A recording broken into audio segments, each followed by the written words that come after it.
What's going on, family? I'm Scrapbook Boxing, Museum of the Forgotten Fisticuff series. I'm going to continue to examine 100 years of the greatest 150 black fighters of all times.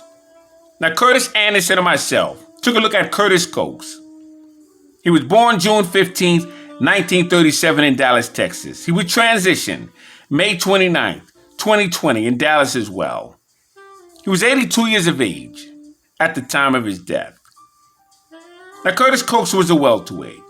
He would end his boxing career with a record of 80 total bouts, 62 wins, 14 losses, and 30 knockouts. He was champion from 1966 to 1969. He would win the vacant WBA and WBC title against Manuel Gonzalez, who had over 100 fights and was recognized by defeating Gene Jocelyn, 1957, 1974. He would lose the title to Jose Napoles, April 18th, 1969, and it would be for the WBA and WBC strap. Now, Charlie Stripes began recognized in California, 1966, and Coates then defeated him in 1967. So Coates also won the Southern Welterweight title between 1965 and 1966. He would then become a trainer and train fighters such as Sal Manby, who was born June 4th, 1947, Bronx, New York. And he would have a record of 85 total bouts, 45 wins, 34 losses. He would stand 5 foot 8 inches and had a 70-inch reach. Now, Sal Manby would have his last fight at the age of 60. Now, I knew Curtis Coates and I knew Sal Manby. Both stand-up individuals, both of them. Curtis Coates would also work with fighters in his path to try to develop them as young men and teach them the sweet science. I want to shout out Curtis Coates, who's a stand-up humanitarian. And while in the game, he was consistent. He was consistent with the guidelines that Curtis and I both go by and both expect out of fighters. Now, Curtis Anderson and I talked about Curtis Coates, and we took a good look at his resume. Pretty good resume. He was in the ring with Manuel Gonzalez, March 24th, 1958. He was in the ring with Baby Vance in Waco, Texas, May 12th, 1958. He would defeat him in 6 rounds. He was in the ring with Rip Randall. Rip Randall was from Dallas, Texas. Defeated him twice, May 18th and July 27th of 1959. He'd be in the ring with Joe Maselli. Joe Maselli was a veteran. Gene Foreman would knock out Joe Maselli because Joe Maselli would put the beating on Jay Foreman, Gene Foreman's younger brother, in sparring. Carlos Ortiz told me a lot about Curtis Coates.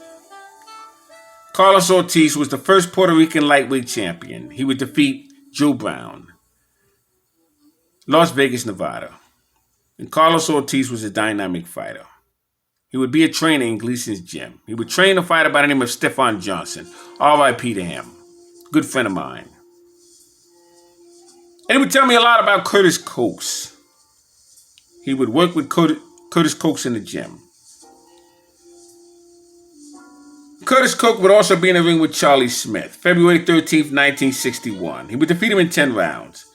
He would take on Kenny Lane, June 8th, 1961. And he would have a 10-round draw with Kenny Lane. Kenny Lane, don't let nobody kid you. He's a very good fighter. He used to train in Gleason's gym when it was on 149th Street and 3rd Avenue, along with Carlos Ortiz. And Kenny Lane was a very strong fighter. He was a southpaw. But he would take on Carlos Ortiz for the junior lightweight championship belt. And Carlos Ortiz would defeat Kenny Lane. But on August 24th, 1966, Curtis Coates would defeat Manuel Gonzalez, New Orleans, in 15 rounds, and he would win the WBA Welterweight Championship strap. June 28th, 1966, he would take on Gene Jocelyn in Dallas, Texas, defeat him in 15 rounds, and he would win the vacant World Welterweight Championship strap.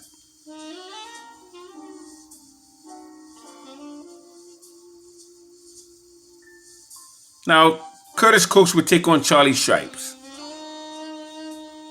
October 2nd, 1967. And Charlie Stripes was from Oakland, California.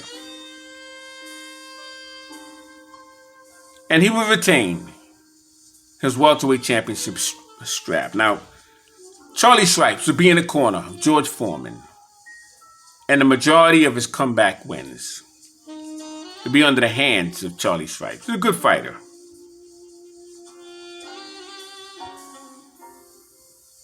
But on April 18th, 1969, Curtis Coates would lose his belt to Jose Napoles. Fought him in Mexico City. He'd be stopped in 13 rounds. June 29th, rematch. That was the Mexico City fight. The first fight was in Los Angeles. But June 29th, 1969, he released to Jose Napoles in Mexico City.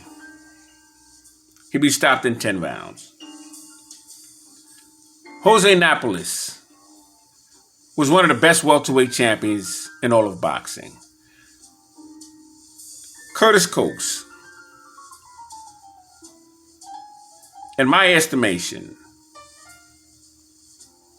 was a top welterweight champion of all times. And I have no problems, along with Curtis Anderson, of placing him on the list of 100 years of the greatest 150 black fighters of all time. Shout out to Curtis Coates. Dallas, Texas. He was something else.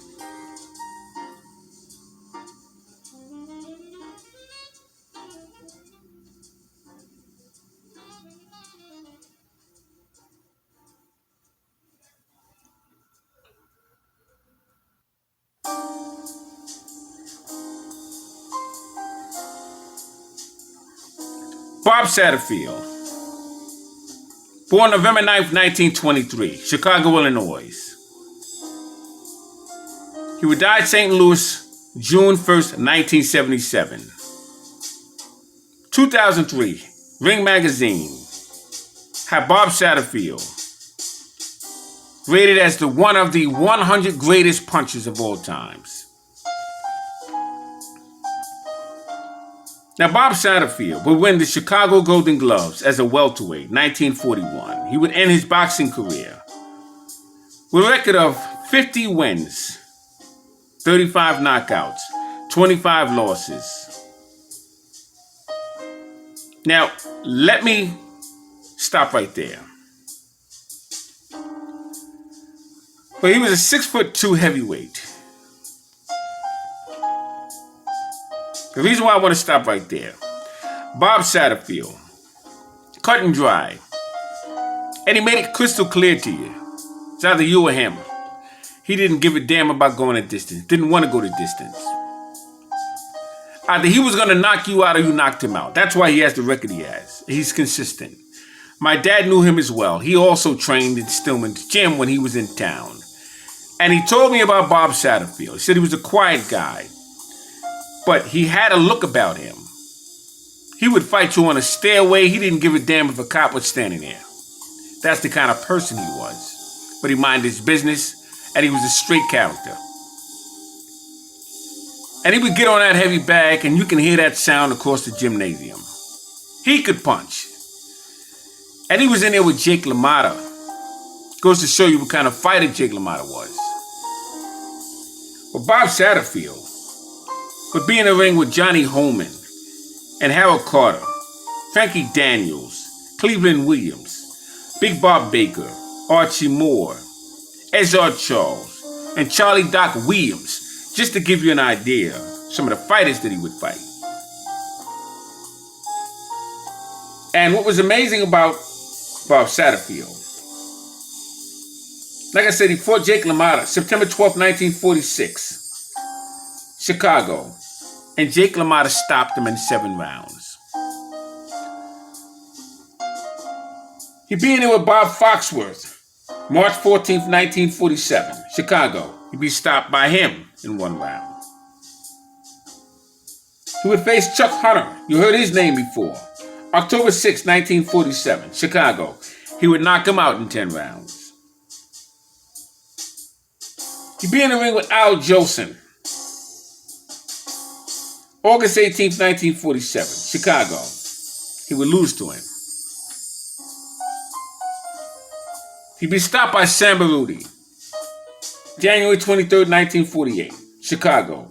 He stopped in 2 rounds. He'd be stopped by Archie Moore in 3 rounds. January 31st, 1949. He'd be stopped by Henry Hall in Milwaukee. The very next fight in 4 rounds. Be stopped by Rex Lane, March 9th, 1951, in New York. Be stopped by Harold Johnson, and 2 rounds, October 6th, 1952. But I got news for you. He would knock out Murray Bennett in Chicago, 3 rounds. Knock out Gene Brown in St. Louis in 2 rounds. Knock out Bob Baker in 1 round in Chicago. Knock out Ray Augustus in Chicago. Knock him out in 8 rounds, 1953. 1954, he'd be stopped by Ezra Charles in Chicago, 2 rounds. But he would knock out Julio Mendores, Miami Beach, in 2 rounds. He would lose to Doc Williams, Miami Beach, 10 rounds. His name was Charlie Doc Williams. He would lose to Cleveland Williams in 10 rounds. But then he would knock out Cleveland Williams in 3 rounds. He would knock out Frankie Daniels in New York in 7 rounds. He would knock out Johnny Holman, Miami Beach, in 10 rounds.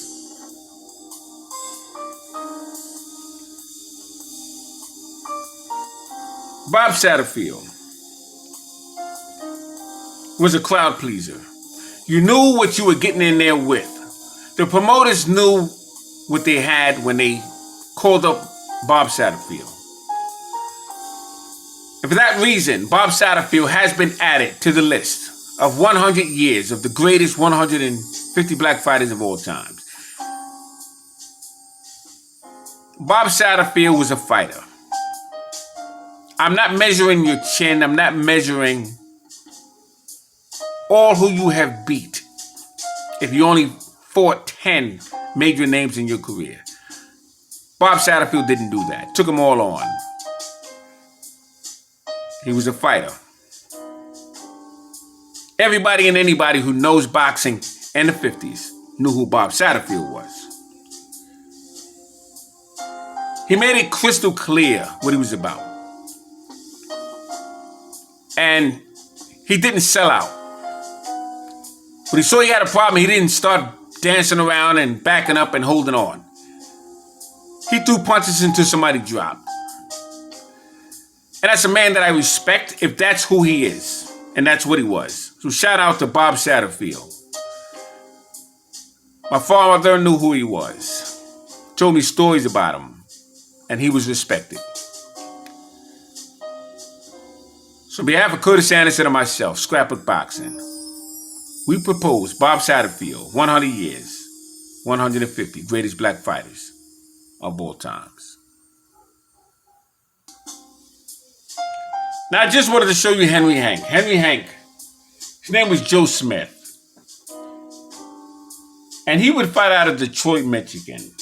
Had his professional debut, February 26, 1953. And he had some very good wins. He was a very good fighter. He was. And I have to repeat myself because the names that I am mentioning here, the Satterfields and the Henry Hanks, they came around at a time when you had many, many fighters in their weight division. And there was a lot of arenas that were spread out amongst them guys. They had more places to train at that time. So the competition was very high. Not everyone can win all their fights. And Henry Hank did not win all of his fights, but he won a lot of them. He was a very good fighter. And those who are fight fans of Henry Hank, or relatives of him, be very proud of Henry Hank. He was a solid middleweight.